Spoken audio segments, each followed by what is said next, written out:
ప్రపంచంలో జరిగిన మొదటి హత్య గురించి మీరు విన్నారా? వినకపోతే ఆ హత్య గురించి ఇప్పుడు మాట్లాడుకుందాం. ఈ హత్య చేసిన వ్యక్తి ఎవరు? ఎందుకు చేశాడు? హతుడెవరు? ఆ హత్య చేయడానికి గల కారణం ఏమిటి? ఈ వీడియోలో తెలుసుకుందాం. అప్పటికి సృష్టి మొదలై కొంతకాలమే అయ్యింది. సృష్టిలో మొట్టమొదటి భార్యాభర్తలకు పుట్టిన మొట్టమొదటి వ్యక్తి అతనికి ఓ తమ్ముడు కూడా ఉన్నాడు. సృష్టిలో మొదటి భార్యాభర్తలకు పుట్టిన ఆ ఇద్దరు కుమారులు, ఆ తల్లిదండ్రులు ఎంతో సంతోషంగా ఎంతో హాయిగా జీవిస్తూ ఉన్నారు. హత్య అనే పదం అప్పటికి వారు విననేలేదు. హత్య అనే పదానికి వారికి అర్థమే తెలియదు. హత్య అంటే ఏమిటో కూడా వారికి తెలియదు. ఎందుకంటే అప్పటికి భూమిపై ఉన్నది ఆ నలుగురే. తమ కడుపున జ్యేష్ఠ కుమారుడిగా పుట్టిన వాడే తన సొంత తమ్ముడిని చంపేస్తాడని ఆ భార్యాభర్తలు ఊహించనైనా లేదు. ఆ అన్న తన సొంత తమ్ముడిని చంపడానికి పెద్ద కారణాలు కూడా ఏం లేవు. కేవలం ఈర్ష్య, అసూయే ఆ హత్యను చేయించాయి. ఆ హత్య చేశాక తన తమ్ముడు ఏమైపోతాడో హత్య చేసిన అన్నకు తెలియదు. ఎందుకంటే అప్పటికి మరణం అంటే ఏమిటో వారికి తెలియదు. ఎందుకంటే అంతకు ముందు ఎవ్వరూ మరణించలేదు కాబట్టి. హత్య జరిగాక తనేమవుతాడో కూడా అతను ఊహించలేదు. ఎందుకంటే అంతకు ముందు ఎవ్వరినీ హత్య చేయలేదు కాబట్టి. శిక్ష అంటే ఏమిటో కూడా అతనికి అప్పటికి తెలియదు. అతను తన తమ్ముణ్ణి చంపేశాక తన తల్లిదండ్రులు ఎంత బాధపడతారో కూడా ఆ హత్య చేసిన అన్నకు తెలియదు. మరణం అనేది ఒకటి ఉంటుందని కూడా అప్పటికి ఆ కుటుంబానికి తెలియదు. మరణించిన వ్యక్తి తిరిగి తమ వద్దకు రాలేడని కూడా ఆ అన్నకు తెలియదు. కేవలం క్షణికావేశంలో ఈర్ష్యతో, అసూయతో తన తమ్ముణ్ణి చంపేశాడు. అలాంటి పరిస్థితుల్లో అసలు ఈ నేరం, ఈ ఘోరం ఎందుకు జరిగిందో ఆ పూర్తి వివరాలు ఏమిటో ఇప్పుడు తెలుసుకుందాం. దేవుడు తన మాటతో ఎంతో పెద్ద విశ్వాన్ని సృష్టించి, ఆకాశంలో కోట్లాది నక్షత్రాలు, ఎన్నో గ్రహాలు సృష్టించి, అందులో భూమిని సృష్టించి, ఆ భూమిపై ఎన్నో జీవులను, జంతువులను సృష్టించి, మానవులకు, జీవులకు, జంతువులకు ఆహారంగా ఎన్నో రకాల మొక్కలను, వృక్షాలను సృష్టించి, సముద్రంలో తిరిగే అనేక రకాల జీవరాశులను, చేపలను సృష్టించి, ఆకాశంలో ఎగిరే పక్షులను సృష్టించి, వీటన్నిటినీ ఏలడానికి మానవులమైన మనల్ని కూడా నోటి మాటతో కాకుండా స్వయంగా తన చేతితో మొదటి మానవుడిని తయారు చేశాడు దేవుడు. అతని పేరు ఆదాము.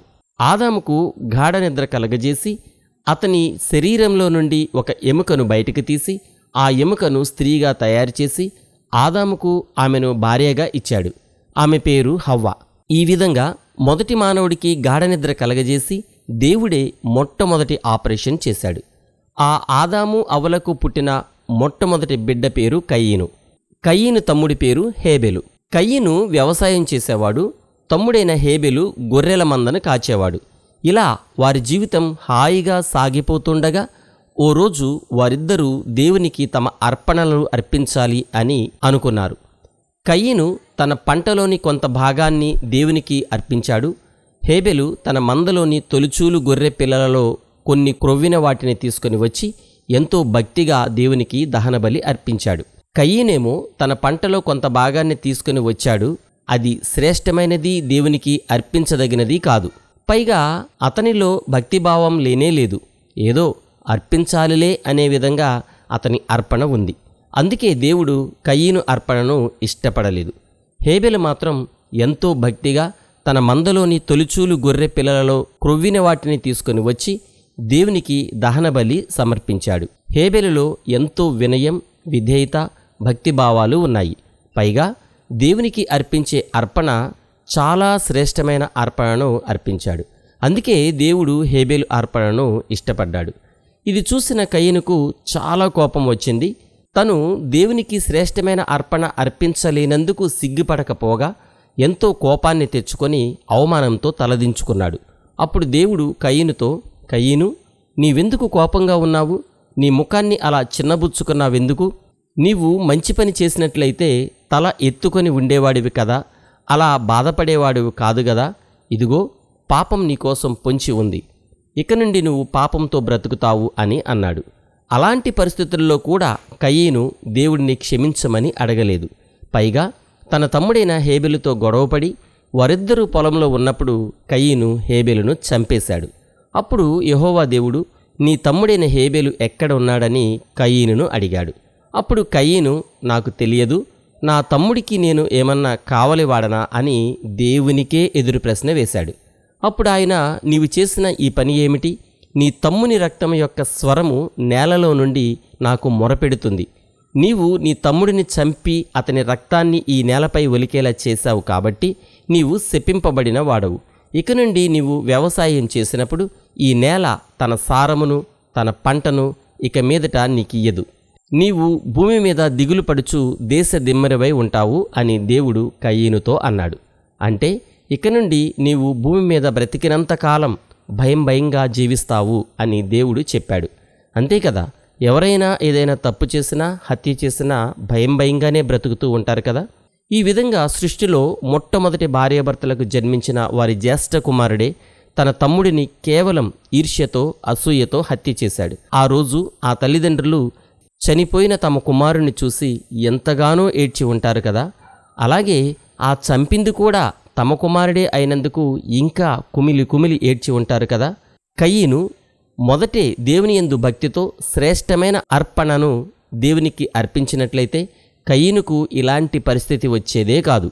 పోనీ దేవుడు అతనిని హెచ్చరించినప్పుడైనా తన తప్పును ఒప్పుకొని క్షమించమని దేవుడిని అడిగినట్లయితే అక్కడితో అతని సమస్య తీరిపోయేది. తన తమ్ముడిని చంపే వరకు వెళ్ళేవాడే కాదు. పోనీ కయీను హేబెల్ను చంపిన తర్వాత అయినా దేవుడు కయీనును ప్రశ్నించినప్పుడు అప్పుడైనా తన తప్పును ఒప్పుకొని క్షమించమని పశ్చాత్తాపపడినట్లయితే అప్పుడైనా దేవుడు కయీనును క్షమించేవాడేమో. ఇంత దారుణం జరిగినా కయీనులో పశ్చాత్తాపం అస్సలు కనబడలేదు.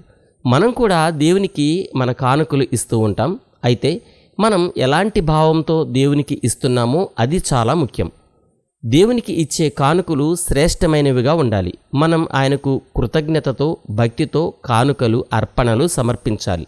అలా కాకుండా మొక్కుబడిగా మన కానుకలు ఆయనకు అర్పిస్తే వాటిని ఆయన స్వీకరించడు. ఇది మనం బాగా గుర్తుపెట్టుకోవాలి. అసలు మనమిచ్చే కానుకలు ఆయనకు అవసరమే లేదు. ఎందుకంటే సృష్టి మొత్తం ఆయనదే కదా. మనం ఆయనకు ఎంత ఇస్తున్నామో ఏమి ఇస్తున్నామో అనేది ముఖ్యమే కాదు. ఆయనకు ఎంత భక్తితో ఇస్తున్నామో ఎలాంటి భావంతో ఇస్తున్నామో అదే ముఖ్యం.